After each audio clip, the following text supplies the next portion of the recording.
right, welcome everyone. Welcome to my talk. This is IoT for the Introvert. Hopefully you're in the right room. I'm going to expect that if you're in this talk, you're either interested in IoT or maybe you're an introvert or an ambivert. So whatever reason you're here, welcome. I'm super excited to have you.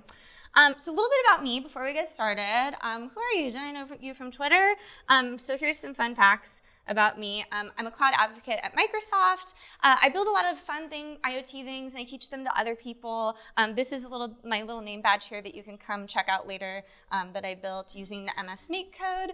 I'm a little obsessed with Clippy. You can find me afterwards. I'll give you one of my business cards if you'd like.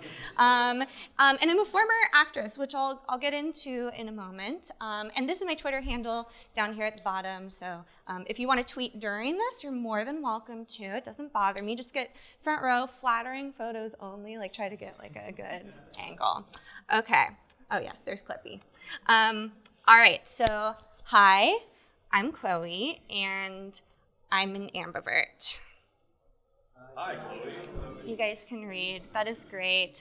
So as a former actress and a current developer advocate, people often assume that I'm an extrovert, which, is a reasonable assumption. But the big secret is I'm actually not. I am an ambivert. I'm an introverted extrovert. That is what an ambivert means. And day to day, that means I have no problem being on stage. Obviously, I was an actress for many years and giving a talk at a conference or maybe sticking around and schmoozing at happy hour. I love it, but afterwards, I have to go back to my hotel room and hide under a blanket and watch Seinfeld and recharge for a couple hours. It's a little too much humaning for me. So what is this ambivert you speak of? This is a Microsoft talk, so I binged it for you. So it's a person who has a balance of introvert and extroverted features. And the best, not so eloquent way to describe my ambivertedness is I equally love and hate being around humans. I have to do it in small doses. My favorite example of this was the 2016 Women's March. I'm super pro-feminist, all about that. And my boyfriend said, "Oh, are you gonna go to the Women's March this weekend?" And I was like, look, I love women, but I hate people. I can't be around that many people, so I donated instead. And I love to socialize. I love conferences, meetups, coffee chats. It's a huge part of my job, but I have to recharge afterwards or even schedule in a couple nights at home after I've been very social for a couple days, conferences specifically.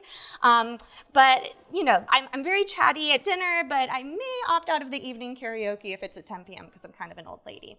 But what I'm trying to say is if you see me at a conference happy hour, I've probably either had espresso later in the afternoon, I'm very jet lagged, or I'm secretly dying on the inside. So here's kind of a picture of me. So this is my friend Iran and I when I first gave this talk, and I was feeling good. It was early in the morning, and then this is how I feel at the happy hour.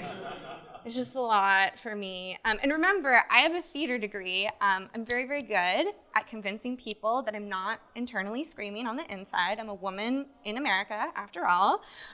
So I may look okay on the outside, but I'm dying secretly on the inside. So some of you are probably still kind of confused. You're like, okay, so she's this, she does this role where she's having to interact with people. She's an actress, she's not an extrovert. So I'm not a shy person at all. Being an ambivert does not mean that you're shy. I've spent a majority of my life on stage. So here's some photos from my acting career to prove that point. So here's me. Does anyone watch RuPaul's Drag Race? Yes, that's Sugar Cane. I'm not joking. That's me in Snoopy the Musical. Here's a picture from Hairspray. How to Succeed in Business Without Really Trying, which I feel like I do every day in my life. Fiona in Shrek the Musical. I have stories about that later if you want to talk about that. That's me as a showgirl in Gypsy, another Hairspray photo. And that's me playing the role of Bitch in High Fidelity the Musical in a rap video scene. My dad was very proud to come and see me in that. I put quotes around acting career when I say this is from my acting career because it was more of a side hustle while I kind of got started working in tech. You can talk to me later and I'll tell you way more about that. So clearly from these images, I love to perform, but when you perform, you're playing a character. It's really hard to pretend in real life. You can kind of think of an ambivert as someone who's perfectly content, sitting alone, eating lunch, but also loves to catch up with a group of pals. And it depends on the situation, my mood, the environment. There's a lot of factors that come into play. And I'd like to reiterate that being an ambivert doesn't mean I'm a quiet, nervous mess. I think that's pretty obvious. But sometimes I'm the loudest person in the room, and other times I'm just like in the corner sipping my LaCroix and silently judging everyone and myself. So my extrovertedness is almost like this button that I can turn on and off depending on the situation, and which is a great segue into this talk. Oh, this is how I usually feel. I'm like, help me. Around too many humans. So what was my problem? People. Just kidding. So navigating social situations. Solution, I wanted to use IoT to help myself and others navigate their way out of awkward and undesirable situations. And the results we'll go into. I'm way too nice to say, oh, wow, look at the time, I have to go. It's really hard to be rude in real life. I'll give some examples of situations where it may have been useful. I'm trying to find my mouse here. There we go. Being kind of like cornered in a conversation, maybe at an event. A great example of this is a friend of mine told me recently that she was in a sorority and they had like a secret like scratch the middle of your back thing that they would do if they're like, oh, creepy guy, like please help me. Also, needing an excuse to leave. So this even happens with my boyfriend and I if we are at a dinner party or something. His like limit for social interaction is way bigger than mine. And also just something, I wanted this to be something that others could build, play, recreate for themselves, and make their own applications with as well. So it doesn't just have to be women. If you're in here and you don't identify as a woman, you can literally do this, make it your boss calling you, you can make it your cousin, your sister. It's all open source and on GitHub, so I'm waiting for MP3 contributions there. So let's dive into the fun part, which is all the technology and the code. So when deciding to take on this project, I went through a couple of iterations of what I kind of thought this looked like. At first, I pictured it as a wearable. And is anyone familiar with JewelBots by chance? Yeah, so JewelBots are these really, really cool, here's a better kind of up-close photo of them. These devices that are specifically built for young women to learn how to program. They're very fashionable, cute, they light up when you're around your friends, they interact with each other. Really, really cool way to get young women to start coding. And while they're very fashionable and fun, the range is very limited. So unfortunately, unless I was in a very, very small conference venue, they would unfortunately not work in that scenario. Then I thought, oh, I wear my Fitbit every day. Why don't I just do it with my Fitbit? The only downside to that is I've been in conversations before where people have been checking their notifications on their wrist, and I didn't want to appear rude, but also I'm very sensitive when it comes to that stuff. And then I always get the question, well, why don't you just leave and walk away? No hardware needed for that. Unfortunately, with the nature of my role, having a somewhat public, social presence, it can get kind of difficult. An example of this I love to give, because I'm just too nice, is someone will be like, I was literally at a conference and feeling a lot of social anxiety, and I really, really wanted to leave. And this very nice person was like, oh, I'm so sorry. I've been following you around all day. I must be bothering you so much. And I said, oh my God, no, it's fine. So my reflex is to be kind. I think all of our instinct is to be kind, at least mine is. So hardware was needed in this situation. And I didn't want to be rude. No one wants Stephanie Tanner telling you that you're rude. So the winner is a flick button. I did not bring it with me today because I literally think I lost it on the plane because it's so tiny. And it's a tiny little button, just like this. They come in a bunch of different colors, and you can program all sorts of things with it out of the box. So here's a little diagram. The first thing that I built with this, there's an app that goes with it. You literally don't need to know any code, was I made a laugh track for myself, so it just played an MP3 of people laughing. My boyfriend hated it. Yes, so it was a win, but there's all sorts of things. You can use it as a selfie remote if you'd like. You can switch lights on and off. They're waterproof as well, and they last about a year, I think, with the battery. You can put it in your shower, start music, and have like a party mode. My friend really wants to build like a party mode for her stand-ups that she has at work every day. Control music with it. You can make calls, tweet. You can do all sorts of things that highly recommend checking that out. And it actually does have a pre-built feature in it to make fake calls, but unfortunately, Out of the box, you just screenshot an image of someone calling you, and it just plays a ringtone noise very loudly and shows the image. You can't interact with it and answer it. So I wanted something that would actually call my phone, that I could interact with, that looked legit. And my coworker, Suze Hinton, sent me a Flick button for an exercise that we did together, and I just got so excited about all the things I wanted to build with it, and I knew that I had to do something cool. So how did I build this? Well, I could have used one of the pre-program functions, but it doesn't make a very fun talk or demo. I used Azure Functions. If you're unfamiliar with Azure Functions, it's a serverless compute service that enables you to run code on demand without having to explicitly provision or manage any infrastructure. You can use Azure Functions to run a script. You can use it to run a piece of code in response to a variety of events. And it lets you execute your code in a serverless environment without having to provision a VM or publish a web application. So right out of the box, you can just build really cool stuff with it. You can use it in a variety of ways. I listed a couple here. So there's HTTP, Timer, which I'll give you an example of in a second. There's Azure Cosmos DB, Blob, and Queue Storage. If you're looking for examples of that, our documentation has a lot of stuff for that, but you can also come talk to me afterwards, and I'll happy to walk you through that. And I work at Microsoft, and it's technically my job to say this, but I really cannot stress enough how useful the docs are. I'll provide a link at the end that'll link you to all the docs, but there are free tutorials online that'll teach you how to do all this stuff, or you can read my blog to do it either way, but very, very, very good documentation. And I also want to give a shout out to Twilio because their documentation is fantastic as well, and I will give you proof of that in a second. And if you're unfamiliar with Twilio, they have a booth out there and they're giving out scrunchies. So there's a limited amount, so don't run out of the talk now. But after this talk, go and get a scrunchie, limited amount. They have fantastic documentation. They basically, they allow software developers to programmatically make and receive phone calls, text messages, perform other communication features with their API. It's a great API. I use it for a lot of the demos that I make. And in light of this fantastic documentation, there is also a Rick Astley Easter egg when you are going through the documentation for how to play an MP3, which I have kept in my demo. Don't worry. Sorry, I just unrickrolled you. You're all going to be prepared now. And yeah, okay, cool. Great docs. All right, so our goal was to use Azure Functions to create a button that will save me from awkward social interactions by texting my friends an SOS message to save me and triggering a call from my boyfriend. And here is a visualization of that. So basically, I'll click the Flick button.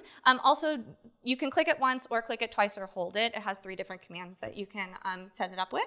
And basically, clicking the Flick button would trigger the Azure function and then send a call from Twilio using the Twilio API. Here's a little video example. I kept thinking of this from the Brady Bunch. If you've ever seen this episode, there's a quick clip for you. Oh, Dad, I'm talking about Tommy. Oh, Mike, you're out of it. Gordon was weeks ago. Really gotta have a computer to keep up with her boyfriend. Where'd you get the pickles? Well, I'll get them. No, I'll go.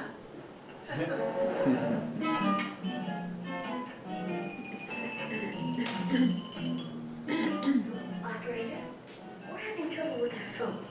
Will you call back at 762-0799, please? Thank you. Hey, where's the pickles? I just grabbed them.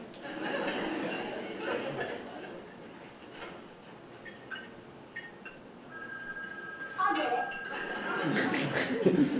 Good. I'm gonna put up a sign saying watch out for housekeepers crossing highway. Thanks, that was great. Hello. Oh, hi, George. Sure, I can talk. It's so sweet of you to call, George. George is back on the line. Oh, we're from the phone company. Boy, is he giving her the rush. So they did not have the Twilio API back then, but Jan probably could have used this talk. So let's get into the code. For the sake of kind of ease to understand, I'm using the Azure portal to do this, but you can also do this through VS Code, the Azure CLI. There's a lot of ways that you can do this. So with Azure Functions, you're given the ability to code and test functions locally on your machine without having to deploy to the cloud or every single time that you want to test it, which is great. It's huge time saver. So to create an Azure function, you just go to the Getting Started menu, which I've highlighted in pink, and then you're going to click on Function App. Don't worry, there is a blog of this, so I can link that afterwards. And then I'm just going to fill in some basic information about my application. This is a little small, so I'll walk through it with you here. So I have my application name, which I've named Save Me SOS App. That is a reference to Mamma Mia, if you're familiar, in ABBA. I put in my subscription, and then I'm creating a new resource group for this. Then I'm selecting my operating system, as well as the hosting plan, which is a consumption plan. And then for the location, I'm doing West US 2, because that's usually where I am. I'm running, the runtime stack is JavaScript, and then I'm creating new storage for this application. And then once I have that all filled out, then I just go here, and it will start fissioning that for me. So I'm going to select Importal. And from here, I am doing a webhook API.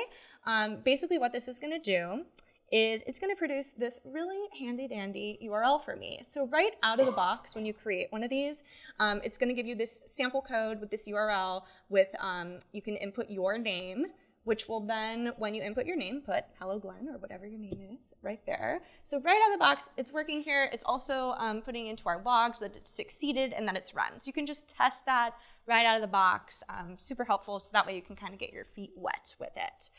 Usually takes about a minute to deploy, and then you have your fresh new Azure function here that you can play around with. So this is my boyfriend, Ty Smith. He's real, I promise. He's on Twitter, you can find him. And he's an Android GDG and GDE. He also travels for conferences as well. And I didn't want the app to actually call him or get a call from him. He's a busy dude, you know, maybe he's playing Overwatch, or I didn't want to disturb him. He's a busy guy. And testing this would have been a bit of a nightmare if I actually had it connected to his phone number. So please, everyone, meet my new boyfriend. This is Twilio Smith. He is a phone number with a Texas area code, because my boyfriend is originally from Texas. And after I reviewed the Twilio API docs, I was able to get up and running pretty quickly with the sample code. And again, shout out to Twilio for excellent documentation. So basically, you're going to want to create a new phone number. I have a code for it if anyone's interested. It's Chloe20 if you're looking for a discount on that. It'll give you like $20 credit or something. But basically what this does is it gives you a new phone number, and with different capabilities, which here it's saying, you know, phone, text, all these different things. You can send pictures, and then a voice and messaging post URL. So from there, here's a little bit of a look at the code here. And again, I'm sorry, this is kind of small. I should make this bigger in the future. So I'm going to have two Azure functions to create a call and then one for the texts. And please note, it's okay to hard code your credentials when you're getting started, but you should not use environment variables, and you should keep them secret. In my blog post, I write all about how you can put those in your application settings. So do as I say, not as you do. This is just sort of to visualize this for you. You can see here, basically what I'm doing is I've got my account SID. That's something that I get from Twilio, and then the auth token as well. And then I'm setting the client, which is also calling the SID and the auth token. And from there, I'm basically just creating a message. So I'm doing client.messages, and I'm creating a message from the phone number from Twilio Smith's phone number. And it's saying, hey, please call me ASAP. I'm locked out of the apartment. Oh, sorry, this is the text message one. So it's creating a text message.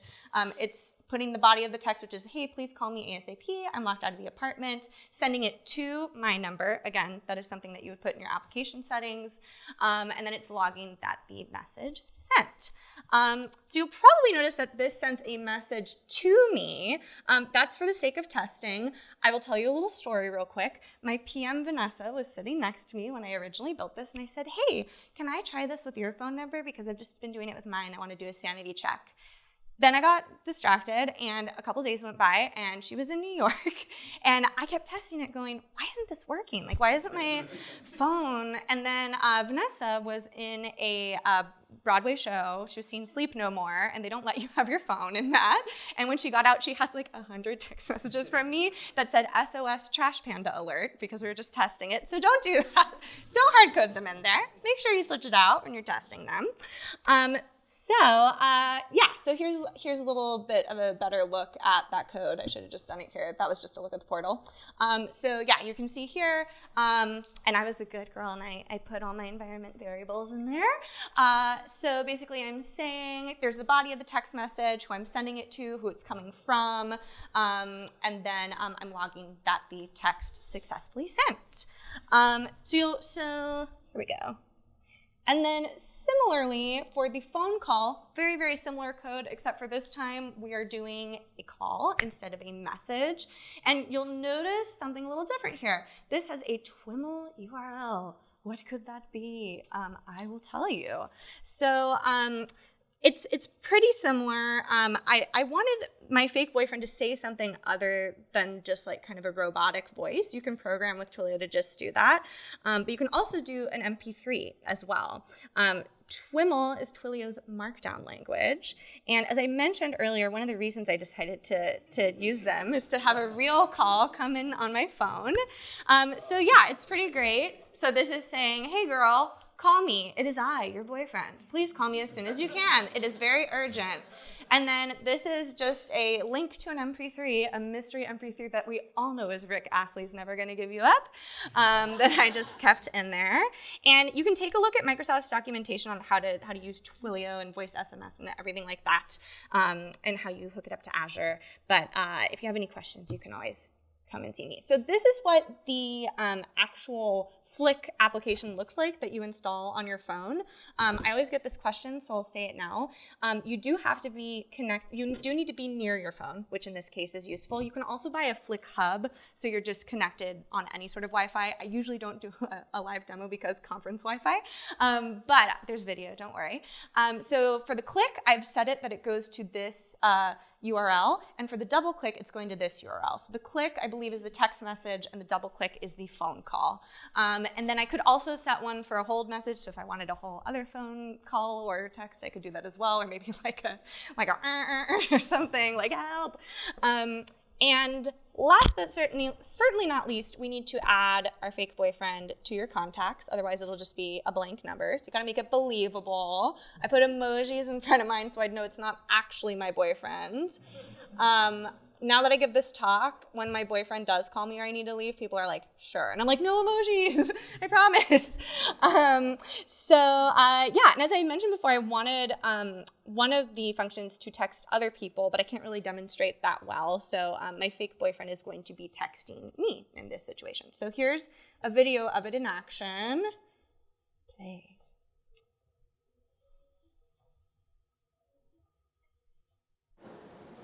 Call me. It is I, your boyfriend. As you can. It is very urgent. Pretty exciting stuff. So yeah. Oh, now Rick rolled twice. So that's the app basically. As you can see, it's pretty easy to get up and running with Azure Functions. And using just simple IoT services like this can really open the door to a whole bunch of automation. Anything from a button for your children to press when you get home to make sure that they're home safe, maybe the bus dropped off later or early. You can start a tea kettle in the morning to make sure your tea is ready to go. There's a lot of different things that you can do with this. This is just kind of a hacky demo, but think of how using things like this can help companies, hospitals, large businesses, really get their day-to-day stuff done. And if you've never worked with any sort of IoT before or anything like Azure Functions, we tend to think on a small scale, but there's actually things that kind of like beep and buzz for fun. But there's really, really cool stuff that's being done. An old manager of mine built a chicken coop that, like, when the sun goes down, closes, so foxes won't eat his chickens, I guess. But a really excellent example of this is Starbucks. They they actually use our IoT platform and other different functions and whatnot to check the telemetry in their devices, which is really awesome. That way they don't have to have someone coming there every single day, making sure that all the levels are good, doing maintenance on them. And there's a really great quote from the Starbucks Senior VP of Infrastructure Enablement, and he basically said, if we can avoid one service call per year in each store, it pays for the project. And I totally agree. I think that like kind of automating these things in your life makes such a difference. Last week, I built another Twilio Azure Functions app to remind me when to take my ADHD medication. If you're interested in learning more about that, there's a blog post about that online. It's a timed function, so instead of using the HTTP feature for Azure Functions, I'm using a timer that sends me a call and text every day to remind me to take my pills. Warning, once you start playing with Twilio and Azure Functions, you're gonna wanna like build all the stuff. So here's a video of a demo of that. There we go. That's me scrolling Instagram. Shameless plug for my Instagram.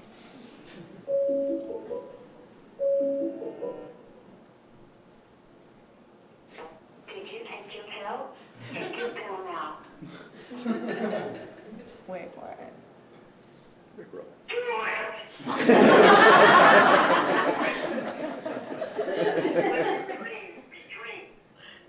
So the reason I put this MP3 of Shia LaBeouf is I knew, A, if I just got a text message, I'd ignore it. And I was like, okay, if I let this play through, it gives me enough time to like go into my bag, get my pill, eat it, you know, and then I can turn it off. And if you're around me today, okay, Shia, be quiet.